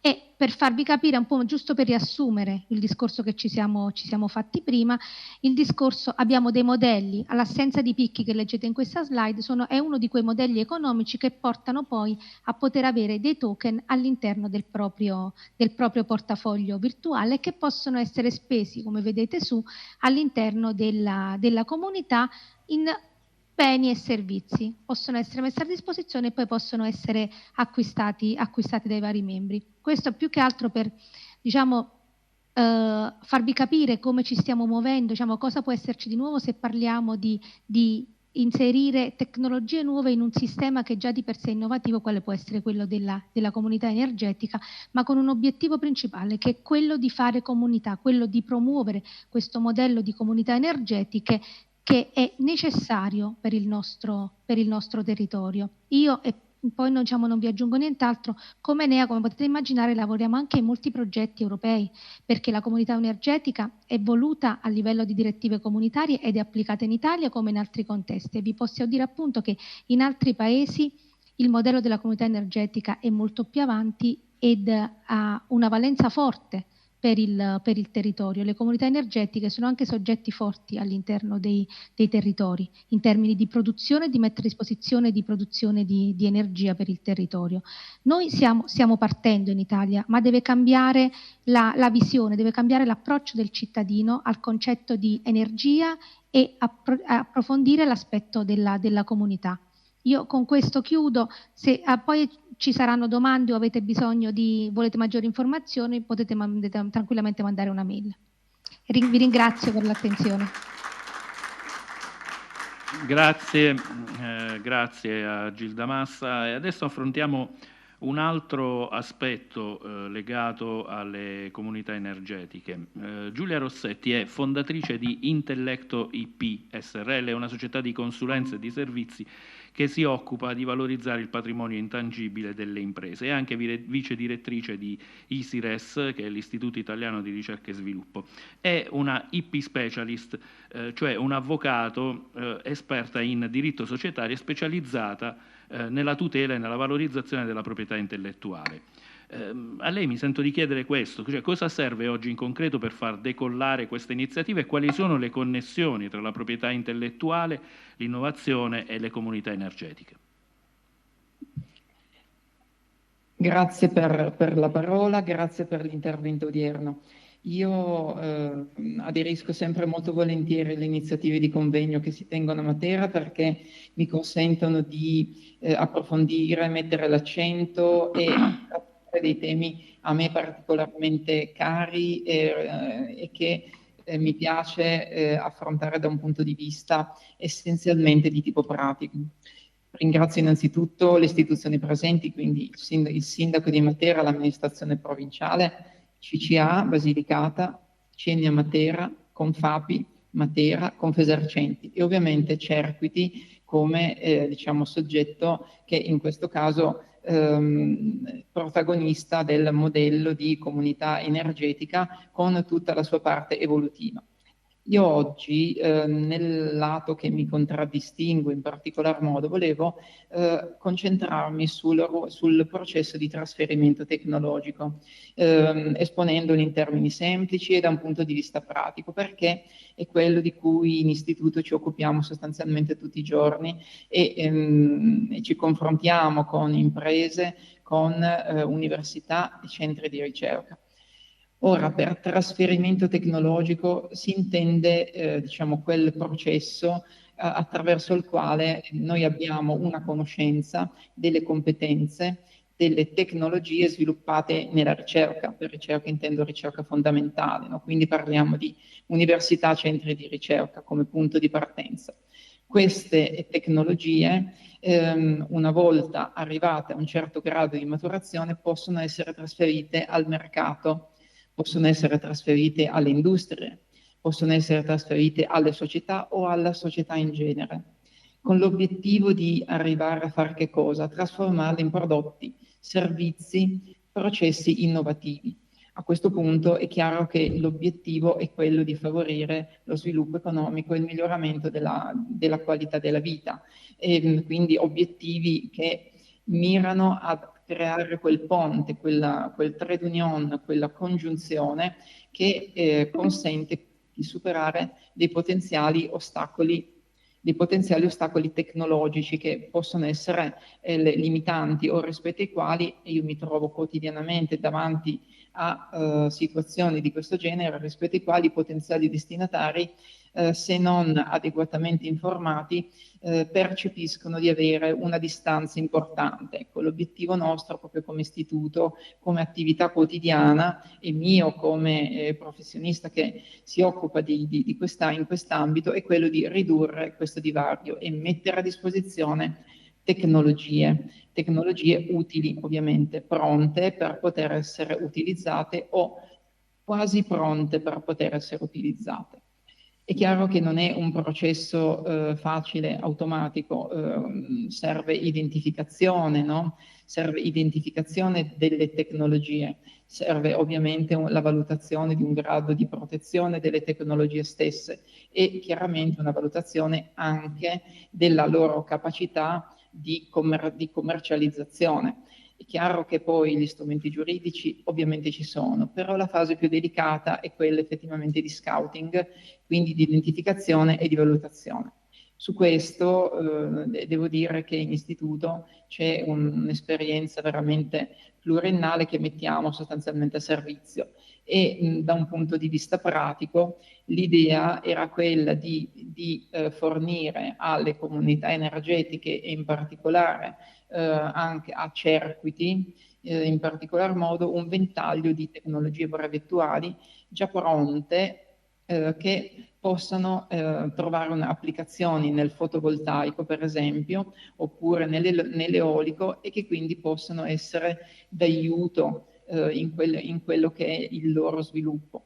Ovviamente crediamo molto in tutti quelli che sono gli obiettivi di sostenibilità. Quindi diciamo, nel nostro processo di scouting e valutazione andiamo essenzialmente ad includere questi criteri. Perché? Perché ci crediamo e perché riteniamo che questa sia la direzione a tendere da andare sostanzialmente a percorrere. È chiaro che a questo punto, una volta individuata la tecnologia, possiamo tranquillamente proporla e fare in modo che questa possa essere ceduta, licenziata ad imprese esistenti tramite accordi di licenza brevettuale apposta o ancora eventualmente trasferimenti a titolo definitivo. Quindi in questo caso si possono studiare dei meccanismi attraverso i quali la tecnologia può arrivare e quindi può essere totalmente patrimonio dell'impresa o della comunità, in questo caso energetica, destinataria. Questo processo è un processo che noi, come ripeto, affrontiamo quotidianamente e che ci vede veramente impegnati, anche con investitori che fanno parte del patrimonio di conoscenze dell'istituto e che quindi possono essere eventualmente d'aiuto laddove non siamo ad un grado di maturazione sufficiente della tecnologia per andare a colmare quelle che sono le ultime fasi. Questo è il messaggio che vorrei dare oggi, no? Quindi il fatto che comunque noi siamo un centro di trasferimento tecnologico Industria 4.0 certificato che si trova incluso all'interno dell'apposito elenco nazionale. Questo è un elenco abbastanza ristretto perché attualmente conta sulla base di quello che era l'ultimo aggiornamento, conta 42 centri in esso ricompresi. Per noi è un punto importante sul quale uno dei primi requisiti che sono stati poi conseguiti da ISIRES, che in questo caso che è un istituto di ricerca totalmente a matrice privata, ma che rispetto al pubblico, quindi alle università, ai centri di ricerca pubblici, ha dei legami veramente molto consolidati. Il ventaglio di tecnologie alle quali si può avere accesso grazie al network assolutamente sviluppato e consolidato è veramente ampio. Quindi l'idea era quella, io chiaramente lancio il sassolino, poi a questo punto ci saranno eventualmente domande, potrete porle tramite mail, interventi o via dicendo, però il sassolino che volevo lanciare era quello di poter cominciare ad avere un tavolo, quindi con punto di riferimento la comunità energetica e il territorio rispetto a quelle che possono essere delle soluzioni tecnologiche immediatamente applicabili, quindi un tavolo di confronto in maniera tale da poter dare rispetto diciamo ad un modello che io organizzativo e sociale che io assolutamente condivido, di poter dare una possibile accelerazione e perché no, contribuire all'efficientamento, al miglioramento di quelle che possono essere le prestazioni delle tecnologie utilizzate, in maniera tale da poter avere sostanzialmente dei numeri migliori. Detto questo, essendo qui concludo, il tempo ahimè è tiranno e quindi su questo tema mi riprometto assolutamente di essere a disposizione, come anche l'istituto che rappresento, rispetto alle tematiche che poi vorranno essere trattate. Vi ringrazio assolutamente per questa possibilità di intervento che mi avete dato quest'oggi. Grazie ancora. Grazie a lei. Entriamo nella fase finale di questo interessantissimo dibattito e confronto. Con gli interventi prima di Giuseppe Paternò, poi dei rappresentanti dell'istituzione, dell'assessore alle attività produttive del Comune di Matera Giuliano Paterino, e vedremo se riuscirà a collegarsi con noi da remoto il parlamentare europeo componente della Commissione Energia Dario Tamburrano. Per creare comunità energetiche servono competenze, lo ha specificato prima anche il rappresentante della Confapi Calbi. Giuseppe Paternò è il presidente dell'ITS Academy Basilicata. L'ITS forma in sostanza i futuri tecnici. Quanto può essere importante un progetto come Circuit, come quello delle comunità energetiche in quest'ottica? Bene, grazie dell'occasione per parlare dell'ITS e soprattutto dell'importanza dell'Academy. Mi rivolgo soprattutto alle pubbliche amministrazioni e alle imprese. Quando ci sono investimenti bisogna pensare all'occupazione, bisogna pensare ai giovani. Se io prevedo un investimento nel 2026, è nel 2025 che mi devo preoccupare di formare le figure tecniche. Se invece noi andiamo di pari passo tra oggi investo, ma voglio il personale, ma non lo trovo, ecco, non ci troveremo mai. Un invito: proviamo a coordinarci, proviamo a rilevare il fabbisogno delle imprese e proviamo a capire dalle pubbliche amministrazioni quali sono gli investimenti che verranno effettuati. Se non c'è questo coordinamento, tutto quello che noi andremo a fare sarà sfalsato e naturalmente il danno sarà proprio quello dei nostri giovani. Qual è l'importanza di uno sviluppo territoriale? Io non penso che sia soltanto la bolletta delle famiglie, che è importante, ma io penso che sia molto importante avere una innovazione sul territorio che permetta ai nostri giovani di poter avere una professione e una competenza spendibile per tutta la propria vita, e in Basilicata e fuori dalla Basilicata. Quindi, primo elemento, dobbiamo assolutamente aiutare i giovani ad avere un curriculo, quindi ad avere un curriculo adeguato. Non serve un percorso formativo semplice, perché il percorso formativo semplice è un semplice attestato. Non servono semplici certificazioni, importanti da avere, ma non sono sufficienti. Sono importanti invece i diplomi validi per i concorsi, diplomi validi naturalmente per l'Europa, sono titoli di studio che sono molto importanti. L'ITS, con il suo percorso biennale, crea crediti formativi universitari fino a 110 crediti, il che significa quasi 2 anni di università. Diamo la possibilità al giovane, quindi, di poter prendersi una laurea dopo il percorso ITS e dopo un'attività lavorativa in azienda. Perché dico questo? Perché nelle 2000 ore di formazione noi abbiamo una quota che è formazione generale, dove si rilasciano attestati, certificazioni sulla sicurezza, informatica, linguistica, ma abbiamo poi una parte molto importante di circa 500 ore che va su laboratori tecnici che noi dobbiamo individuare.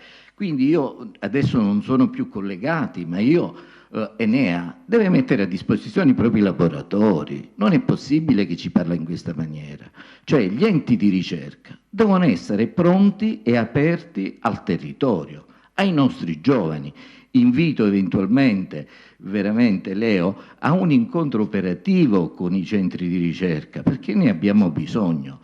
E abbiamo poi 1000-1200 ore di un percorso da fare in azienda, dove lo Stato, il Ministero, attraverso il contratto di apprendistato di terzo livello, ci dice che il ragazzo deve imparare facendo. Per cui che cosa noi abbiamo? Abbiamo la possibilità che il giovane possa guadagnare, ma possa fare anche esperienza. Questo permetterà all'azienda di avere dei giovani che saranno formati come loro vogliono, un vestito ad hoc per le aziende, ad un costo basso e soprattutto permettere un vero e proprio sviluppo nel proprio territorio. Io so che l'orario è difficile, certo, ma ecco, nel nostro consiglio di amministrazione abbiamo Leo, quindi da questo punto di vista invito per chi ne avesse voglia, interesse, quindi a parlare, a discutere di quelle che sono le prospettive e soprattutto la possibilità di avere un ITS sotto casa, ecco, di esprimere volontà, idee, perché noi siamo qui a Matera, siamo pronti naturalmente a investire.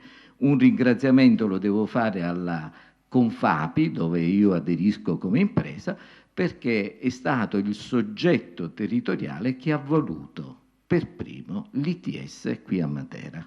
Grazie e resto a disposizione per qualsiasi cosa. Grazie al Presidente Paternò.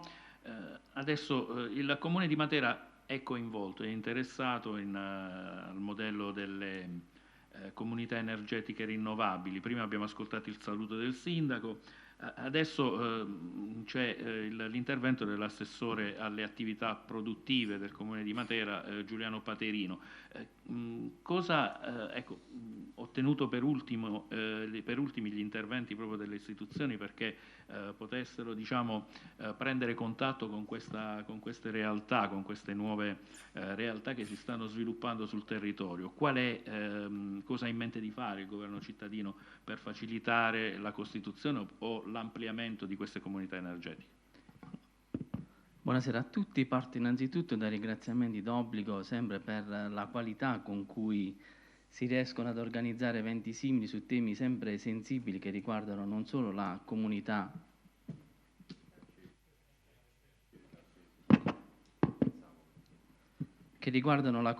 in cui noi abbiamo deciso di vivere, perché sono essenzialmente due gli aspetti che mi hanno colpito di questo tipo di convegno. Il primo aspetto è l'aspetto etico.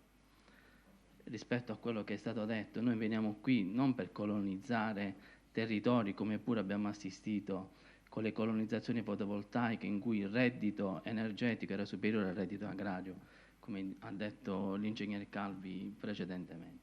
Il secondo aspetto invece è quello della inclusività, che forse è un aspetto che non è uscito in maniera chiara ed evidente, perché i soggetti beneficiari sono tutti i soggetti. Si parla delle famiglie e vedo qui anche in sala l'amico Pietro Iacovoni in cui da consigliere già provavamo ad affrontare il tema del reddito energetico. perché anche rispetto al reddito familiare la bolletta energetica ha un peso. Ed in più vi ringrazio per aver riacceso dei ricordi da consulente d'impresa, quando nel 2021-2022, subito dopo la pandemia, già alla fase di blocco che riguardò le imprese, avvenne un evento della crisi energetica che spostò di fatto l'asse della ripresa, condizionandolo con un altro aspetto, che era la bolletta energetica. Perché molti imprenditori decisero di non riaprire, anche nelle indeterminatezze in quel momento del periodo Covid, proprio perché non potevano affrontare una bolletta energetica esosa. Perché in questo, l'ha detto bene prima anche l'ingegner Calvi, e complimenti davvero per l'eterogeneità anche rispetto a tutti i punti che sono stati portati all'attenzione, è una circostanza che ormai il mondo delle imprese fa parte di una, come dire, di un universo che non può essere più condizionato, come dire, solo dalla sfera locale. Subiamo spesso, come dire, delle iniziative, parlo anche in questo caso da ingegnere edile. Il tema della riqualificazione energetica ha di fatto cambiato anche la tipologia di combustibile. Oggi una casa domestica nuova meno di 6 kW di impegnativa purtroppo non ne ha, e gli edifici, proprio per la loro dimensione, molto spesso non riescono ad ospitare un numero di pannelli tali da poter giustificarne un'autosufficienza. In questo anche una fase di revamping dei vecchi impianti già attivi, perché i moduli in passato erano da 180 watt, oggi con un quarto dei soldi si riescono ad avere anche dei moduli di 600 watt, quindi come amministrazione, come dire, comunale abbiamo nell'animo di agire su due leve fondamentali, come dicevano i nostri antichi. Il primo guadagno è il risparmio. Quindi da un lato quello che non è emerso oggi, lo dico io, che una funzione che può svolgere tranquillamente la comunità energetica è la fase di sensibilizzazione, che oggi purtroppo viene demandata, come dire, a chi promuove la vendita dell'impiantino fotovoltaico, però, come dire, si trascura tutti gli altri aspetti che riguardano il monitoraggio e la riduzione del consumo energetico. Sulla cui cosa anche in questi pochi mesi come Comune di Matera ci stiamo attivando per coordinare una task force che ci deve consentire di avere un monitoraggio di quelli che sono i consumi energetici da parte dell'ente, perché l'ente dispone di notevoli superfici che può mettere a disposizione anche delle comunità energetiche. Perché guardate, anche interventi di riqualificazione energetica, penso ad esempio al palazzetto di Sera Rifusa, si è passati dal combustibile gas al combustibile elettrico, perché non abbiamo un involucro che protegge, come dire, dalle dispersioni energetiche, e oggi paghiamo una bolletta energetica di 300 kW come impegnativa. Questo per raccontarvi che cosa, se a parità, come dire, di investimento uno agisce sull'involucro, probabilmente non ha bisogno di una bolletta energetica tale per poter giustificare i ricambi d'aria, per consentire lo svolgimento dell'attività sportiva. Quindi voglio rubare altro tempo, come dire, come amministrazione la linea l'ha tracciata il sindaco. Un modello di sviluppo sostenibile non può non prendere in considerazione un modello, come dire, come quello delle comunità energetiche, per due motivi sostanziali. L'adesione è gratuita e l'uscita è gratuita. C'è una forma, come dire, di indipendenza rispetto all'approvvigionamento energetico per quanto riguarda le realtà private. Per gli enti invece ci sono altri meccanismi per acquisizione, come dire, del miglior contraente per l'offerta energetica, che tengono conto, come dire, di dimensioni più a livello nazionale. Però questo tipo di attività deve trovare, vi deve vedere protagonisti anche in un'attività di sensibilizzazione. Ne parlavamo prima con l'amico Stefano Adorante, in cui non vediamo forse la presenza di tante imprese oggi, di quelle microimprese che abbiamo prima decantato, che esercitano in dei luoghi in cui non c'è proprio la possibilità di fare un'autoproduzione.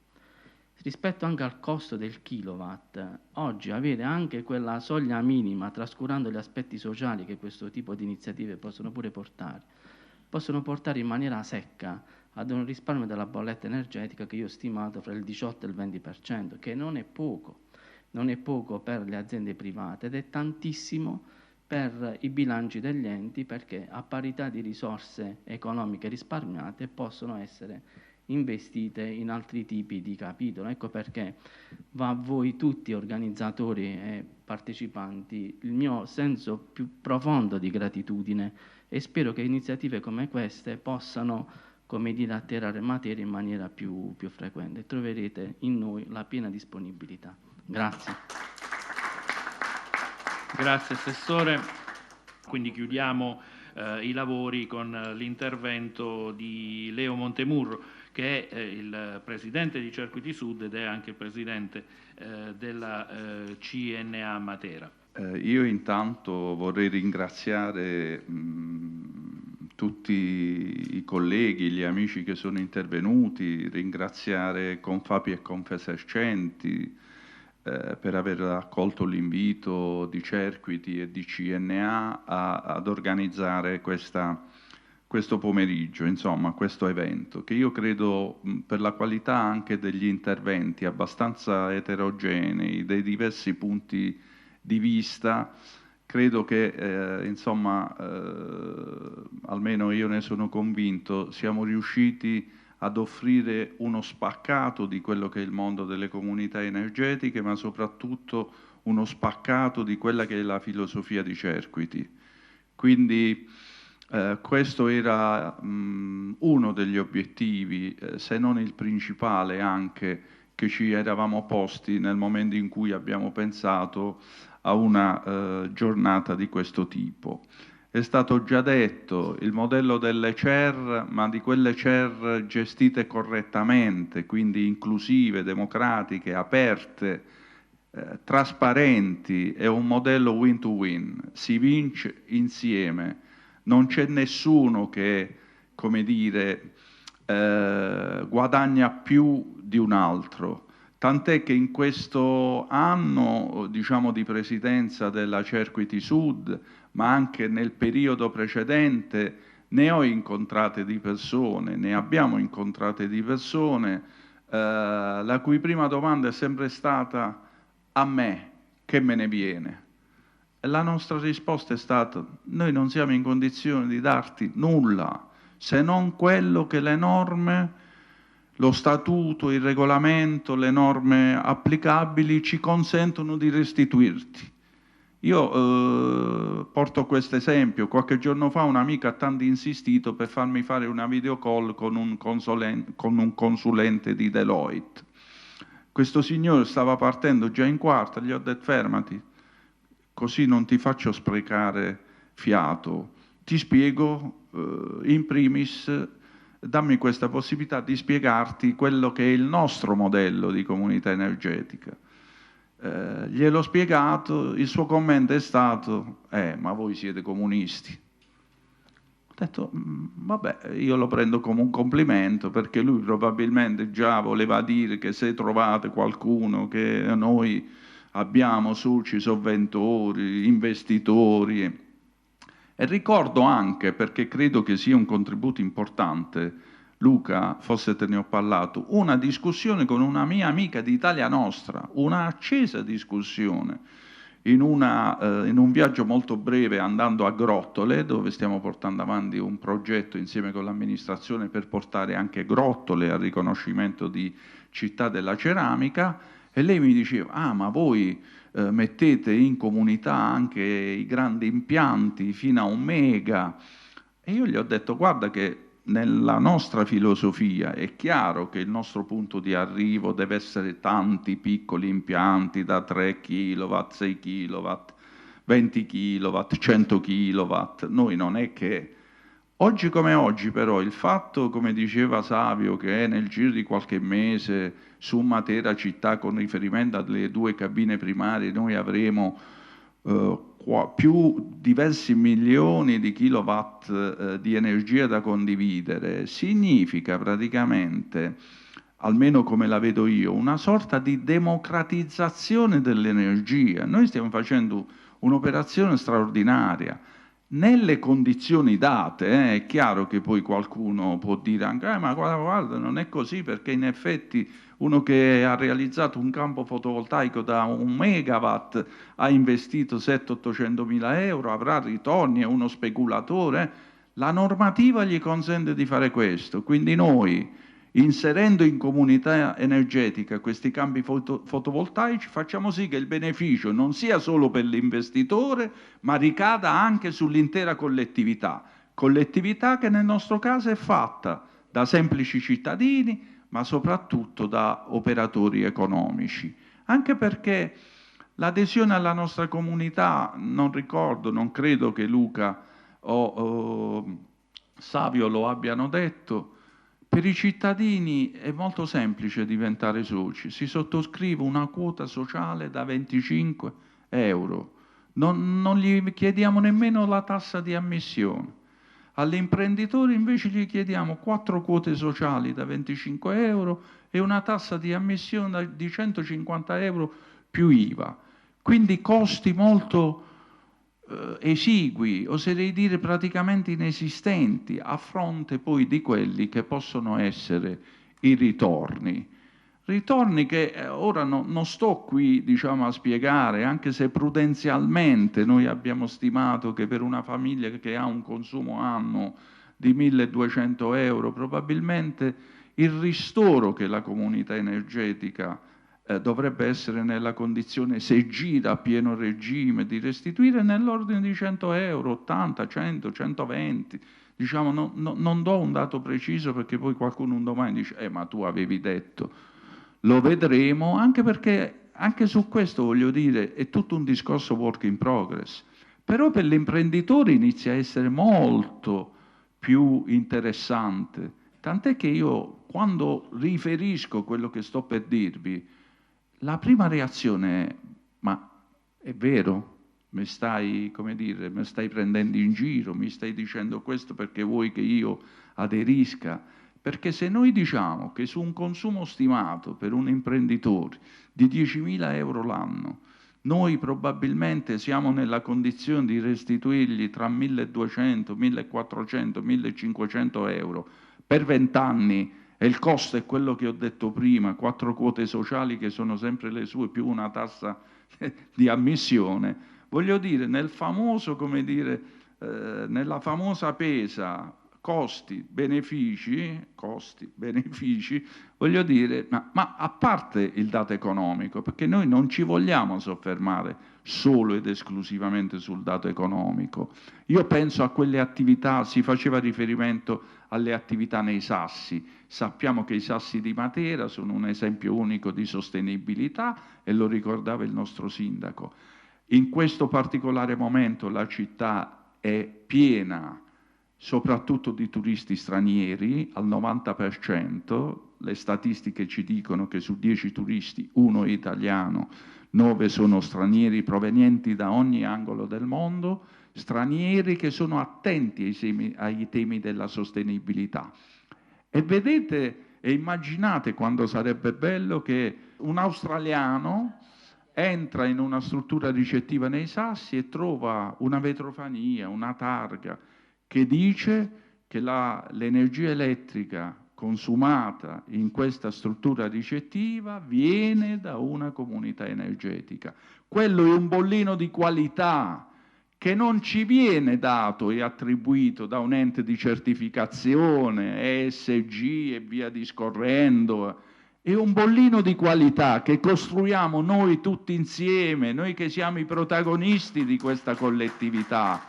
E qui torno alle parole di Matteo Buono, che condivido al 100%, il nostro senso di comunità, il nostro senso di stare insieme. Io sono felicissimo stasera di avere qui Giuliano Paterino, Davide Adorante, Checco Calbi, non cito Peppe Paternò, oltre agli amici, come dire, di Cerquiti, perché significa che noi sostanzialmente siamo accomunati, come dire, da questa visione. E il mio sogno, Giuliano, è quello di trasformare i 2 pipe nell'hub energetico di questa città, dove non ci mettiamo l'impianto da 1 mega, ma ci mettiamo l'impianto da 50, 100, non lo so, do numeri perché non sono nemmeno un tecnico, però un po' di superfici ancora libere nei 2 pipe ci sono, quindi potrebbe diventare un progetto pilota da esportare e da portare a modello in tutta Italia. I 2 pipe, modello hub energetico di questa città, i sassi, lo sbocco naturale, come dire, dell'energia che viene prodotta in quelle aree produttive, che necessitano comunque di una riqualificazione, e il primo input su quella riqualificazione può essere proprio dargli una destinazione produttiva dal punto di vista energetico. Sogno probabilmente, sogno ad occhi aperti, ma credo che sia un progetto realizzabile. A volte è vero, a volte no, che il Sud è in ritardo rispetto a certe cose o a certe, come dire, a certi approcci, a determinate situazioni.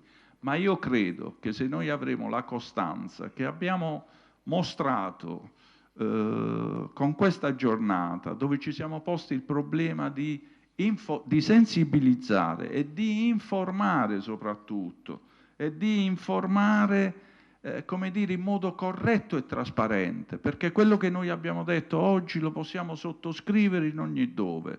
Ho voluto fortemente anche la registrazione proprio di questo evento, proprio per poter di qui a un po' di tempo dire: guardate, quello che noi abbiamo detto ed è come dire, registrato, quello che abbiamo detto il 26 settembre del 2025, lo abbiamo realizzato, lo stiamo realizzando. Guardo Pietro Iacovone perché come CSV abbiamo già avuto, come dire, un paio di incontri, e credo che riusciremo anche, perché per noi il CSV diventa un bollino di qualità, perché se siamo indipendenti, democratici, etici, inclusivi, che sono molti anche, come dire, dei valori che sono alla base della operatività del CSV, quindi significa che abbiamo una affinità, e questa affinità sicuramente ci porterà a creare dei progetti il cui obiettivo è migliorare la qualità della vita dei nostri territori e soprattutto migliorare la qualità della vita, in primis dei cittadini, ma anche degli imprenditori, perché io questo lo ribadisco sempre. CNA, Confapi, Confesercenti rappresentano sì degli imprenditori, ma questi imprenditori, ancor prima che essere imprenditori, sono cittadini, sono attori di questa comunità e in quanto tali, voglio dire, attenti alle dinamiche che noi tentiamo, come dire, di mettere in campo e di realizzare. Grazie. Bene. Non mi resta che ringraziare voi tutti per l'attenzione, Leo e tutti i partecipanti per avermi consentito di conoscere meglio questo nuovo modello di sviluppo di comunità condiviso con esperienze e riflessioni concrete e stimolanti. Buon lavoro a tutti, grazie ancora, buona serata.